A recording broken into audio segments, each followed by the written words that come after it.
Medvedev to face de Minaur in Shanghai Masters quarterfinals. The Russian said he would need to rest his legs in anticipation of a similarly tough challenge against de Minaur on Friday.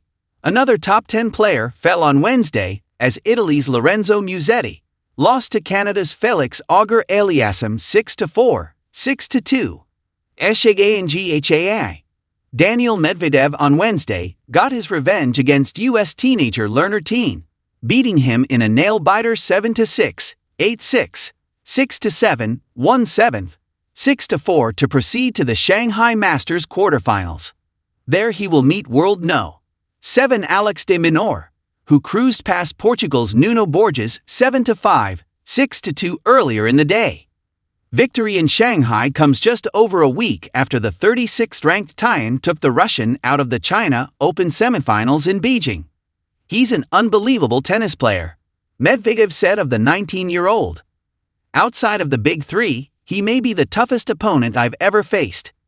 Medvedev broke first in the 9th game, but Tien returned the favor immediately. The last 2 games of the first set saw the two players locked in an epic back-and-forth, their prolonged rallies thrilling the crowd. Both faced breakpoint but managed to hold, with Medvedev smashing a looping lob from Tien to send them to a gripping tie-break. Medvedev broke early in the second set, but Tien was again unfazed, breaking back in the 5th and then 7th games, before the former world number 1 leveled in the 10th. Medvedev began limping just before the second set tiebreak and spoke briefly with a medic before hobbling back onto court. Tien went 3-0 up as the Russian, 10 years his senior, tried to stretch out on court, becoming increasingly irate as the match was pushed to a decider. "I should be more calm, but Learner drives me nuts. I lost 2 very traumatic matches against him, so for sure I was scared to lose again," he said. But a scrappy third set, full of double faults from both players, was settled when Medvedev broke in the 9th game with a backhand. Going to be a battle. The Russian said he would need to rest his legs in anticipation of a similarly tough challenge against de Minaur on Friday, smiling wryly. "We're gonna run again." After Novak Djokovic, the Australian is the highest-ranked player left standing after a string of high-profile exits.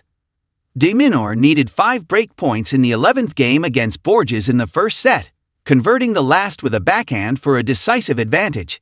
He carried the momentum into the second set, breaking in the first and third games. But he remained cautious about his title chances. "In our side of the draw, there's a lot of quality players, so it's still going to be a battle," he said.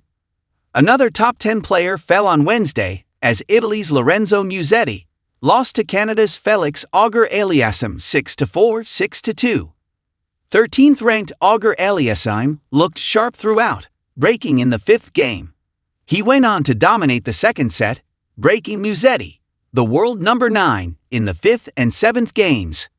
"I knew it was going to be the toughest match of the week so far, and I knew I was going to have to raise my level, and I did," said the 25-year-old Canadian.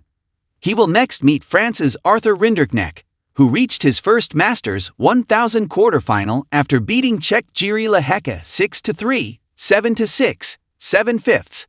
Rinderknecht's cousin Valentin Vacherot made it to the last 8 on Tuesday and will face Denmark's Holger Rune for a place in the semifinals. Djokovic will follow them on to court on Thursday against Belgium's Zizou Bergs for a place in the last 4.